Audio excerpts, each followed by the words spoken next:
Young Justice returned this week to HBO Max for its big mid-season finale entitled Break My Heart. I'm Cave Joel, and this is the video series where I give my thoughts and feelings on the episode that was, as well as shouting out any comic book Easter eggs or references I can find. So with that out of the way, let's get to it, shall we? So then, instead of getting a lore-centric flashback in this week's episode like we have been in every episode since this magic arc began, instead we get a concurrent modern-day storyline featuring Vandal Savage and the Phantom Stranger, only it's all still done in that cost-effective, still frame style that the flashbacks have been doing this whole time. Again, I don't blame the show for needing to cut corners and save money. It's either that or just not have a show at this point, what with no toy company putting up half the production cost anymore. I just figured that at the end of this arc, they were gonna shake stuff up, only they didn't. We see Vandal and Stranger have a meeting with the Lords of Chaos and Order about laying off the Earth and recalling Child. The Lords turned the conversation on Vandal, saying that it was his unions with the likes of Clarion and Darkseid that forced their hands in the first place. They actually do something kinda slick here. The Lords keep their mystique by not actually talking. Instead, they speak through Phantom Stranger, whose eyes literally get filled with yellow and red diamonds. Believe it or not, Vandal is arguably the one who saves the day in this episode by saying that everything he's done has been for the betterment of Earth, and that if Darkseid wins their fated battle and conquers the planet, then anti-life will reign supreme, making both order and chaos ultimately irrelevant. And you know what? This crazy gamble works. Vandal manages to talk down two opposing primal forces of the universe just by stating his case really well. Jeez, are you gonna tell me one of his other former lives was as a lawyer? Because I'd believe it at this point. Of course, chaos still has to chaos, and they refuse to recall Child, meaning the good guys will still have to beat her, which they hope they can do now that they've finally been joined by Clarion in his bus form. They also seek to imply that Clarion messing around in time may have had some sort of unforeseen butterfly effects. As Zatanna claims in this episode that Dr. Fate was only a member of the Justice League and not the Justice Society of America, even though we and the bus driver Charlie know that's totally not true. I kept waiting for the Legion of Superheroes to show up again and confirm this theory, but instead we get an ultra brief cameo from Ice and Isis. I don't really know why they're here, why they got establishing shots, or even why they seem to enter through a blue scarab. They also never come back for the rest of the episode either. Maybe they'll be important in a next arc, I just don't know anymore. Now you might be thinking to yourself, an episode dealing with a magical apocalypse would end up being really heavy and serious, yet despite all of that, the first half of Break My Heart was surprisingly funny with several chuckle-worthy bits. My personal favorite was Clarion needing a new familiar, so the heroes keep showing him cat after cat only for him to pick the first stray that he finds and naming it Tickle all over again. What was considerably less funny though was the continued Beast Boy subplot. Gar continues to sit out his superhero duties even though the world is literally ending all around him and every other hero is out in the field trying to stop it. He gets a guest at Outsider's Tower and it turns out to be none other than his on-again, off-again princess girlfriend. She tries her best to reach Gar. After all, she cares very much about him and she lost her own parents, so surely she can relate to what he's going through, right? But Beast Boy is far too gone to hear anything she says, and really this whole subplot just seems to exist so someone can find Beast Boy's drug stash. Gar then throws the princess out, breaking her heart. Hey, that's the title of the episode, isn't it? Honestly, I probably would have felt more for this little subplot if the princess was more of an active character on the show when she really hasn't been. Can I also just say this Beast Boy stuff really got dragged out to death in this story arc? I get that he's sad and showing characters we like struggling with depression is important, so when they eventually overcome it, we feel good too and feel like we could do that. But the thing that doesn't work for me is that I think we all know how this story is gonna end. Miss Martian is gonna come back and fix everything, which in its own way kind of robs Beast Boy from a lot of the agency in his own life and his own story. And that's even before you remember that they did a very similar Beast Boy is sad and depressed storyline last season. There's good drama and then there's misery porn. I can't keep watching this guy slide further and further past rock bottom every week. Now, as far as the big final battle with Child goes, did our heroes come up with a new idea to fight her since last time? No, they just keep shooting her with the same old beams over and over again. You know, the same exact tactics that failed them 3 times previously. Okay, that's not totally true. They do try and have Clarion and Fate distract her so Mary can siphon off some of her chaos magic, and Khalid gets a bit of fun business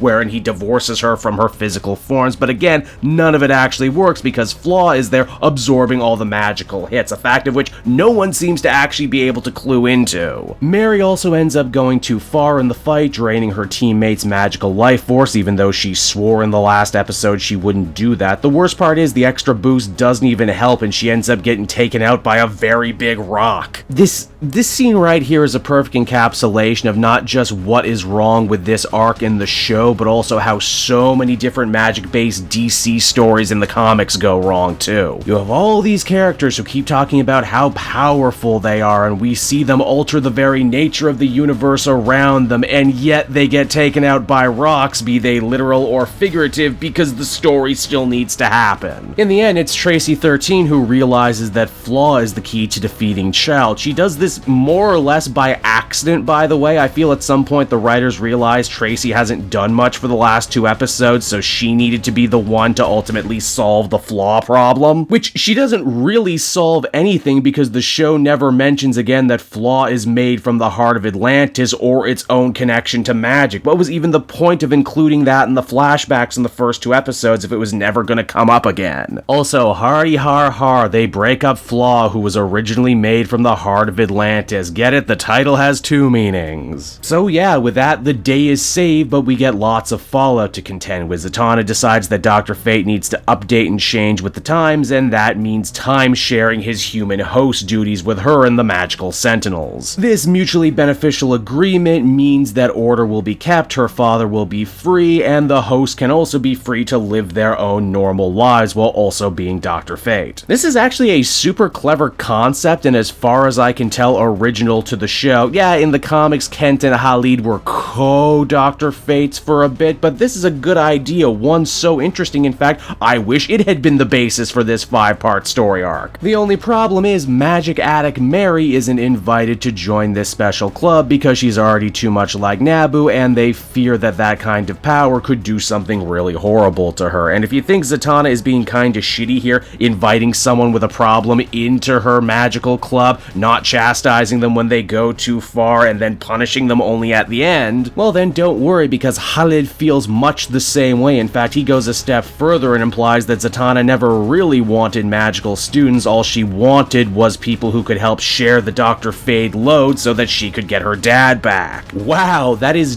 damning a statement as all hell, and you know what, Zatanna doesn't even deny it either, she just says nothing and walks off. That's bad, but it actually gets worse because by the end of the episode, Phantom Stranger implies that the Lords of Chaos only sent Child in the first place because Zatanna got the ID in her head to affect the state of Dr. Fate. Now that is all incredibly dark stuff, but thankfully the show hopes to end on a happier note with the team returning Charlie and the Bus Kids to their own timeline. They're even given the number of social worker Black Canary in case they need some counseling, and by all accounts 10 years later, they're doing just fine. Oh, but wait, there's more. When Zatanna tries to follow the course the bus took over the last 10 years traveling through time and space, she ends up finding what would appear to be Connor Kent, the Superboy, stuck in some sort of spiritual limbo. But that will all have to be a story for the second half of the season. And so that was Break My Heart, and oh boy was that a fitting title. It broke my heart alright, this mid-season finale, but maybe not in the way the show's writers wanted it to. In fact, I'd say this was easily the roughest episode in the roughest arc for the whole season. Pacing was all over the damn place, either moving at a glacial pace or blasting past potentially interesting character moments and interactions. Tonally, it was even more all over the place. We had haha comedy with end-of-the-world destruction, paired with darker character turns, that also tries to have its cake and eat it too, with a bittersweet ending that ends up feeling much more bitter than it does sweet. At the end of the day, Child was not a good villain. She was just a lesser Clarion without his humor or history. The only saving grace, I would say, is a pretty good vocal turn from Erika Ishii, but it wasn't enough to save the character. This arc at first seemed like it was going to focus on Zatanna, a longtime fan favorite, and yet I think she ends up walking away from this arc maybe worse than anyone, and I don't even mean the more morally dubious stuff she did to try and get her dad back. That is at least good drama. The show really ends up showing her in a negative light. She's not a good teacher, she's arguably not a good friend, and once her father finds out what she did, might not even be considered a good daughter when it's all said and done. The action scenes are also kind of baffling to me too. We have all these incredibly powerful magical beings, they could do anything really really get creative with it, but mostly it's just guys shooting colored beams at each other. Again, I get it, DC magical stories are hard to tell, which is why heroes like Zatanna and Dr. Fate don't always have their own comics on the shelves, and if they do, they get canceled pretty early. If there's one silver lining from Break My Heart, it's the promise of bigger, more important things to come down the line. I just wish that by the time this 5-episode pack was over, I felt differently, but I don't. But for better or worse, everyone, that'll just about do it for me. Thank you so much for watching this video and watching all my Young Justice videos this year. It's been great for my channel, and I really appreciate the growth that I was able to accomplish with your help. Young Justice will be going on mid-season finale for a bit, but I hope you will still remember to like, favorite, and subscribe because I got lots of fun videos coming down the pipeline, like my top 10 comic list of 2021, as well as at the end of every month, the Retro Hero podcast, where me and a co-host take a look at a famous episode of animation in the superhero genre and talk it up. Hope to see you there, and I cannot wait until we all meet again. Bye-bye, everyone.